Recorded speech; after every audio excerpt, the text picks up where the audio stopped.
162. deputāta Kučinska priekšlikums nav atbalstīts.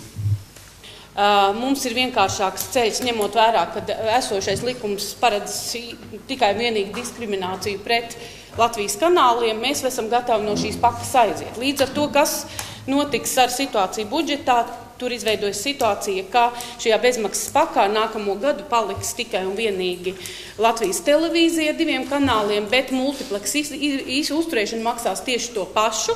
Latvijas skatītājiem būs liekt iespēja skatīties komerces kanālus un paliks Latvijas televīzija, kurai par multipleksu būs papildus vēl šī Kučinskas kunga summa ieliktā, būs jāsamaksā, lai nodrošinātu bezmaksas aprādi Latvijā, kā tas ir lēmts iepriekš. Visās Eiropas Savienības valstīs šīs problēmas risināšanā līdz šim ir iesaistījusies valsts. Mūsu valstī tas tika uzlikts uz komersantu pleciem. Komersanti nav spējīgi to maksāt un arī nevēlās vairs to darīt. Līdz ar to faktiski šī ir mūsu tāda kopēja problēma, gan valsts, gan industrijas. Tad mēs gribētu varbūt meklēt kaut kādā veidā risinājumus, jo pretējā gadījumā, ja jūs nobalsosiet pret, tad tas būs tāds pirmais, acīm redzot, politiskais lēmums par to, vai mums nākotnē būtu jāpāriet pilnībā uz maksas apraidi televīzijā.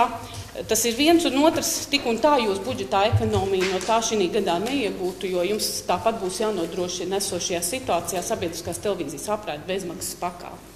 Mainoties līdz tehnoloģijām, netika padomāts par to, ka tehnoloģijas faktiski pakļauj latviešu valodu totālam diskriminējumam.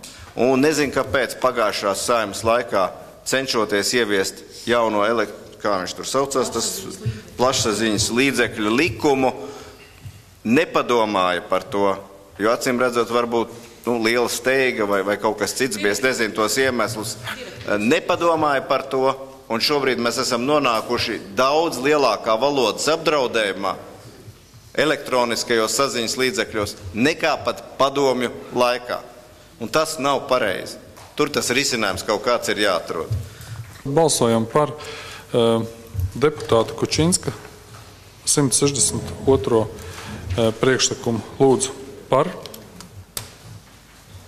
Paldies. Atturās. Tā, saskaitīja. Paldies. Pret. Paldies. Tā.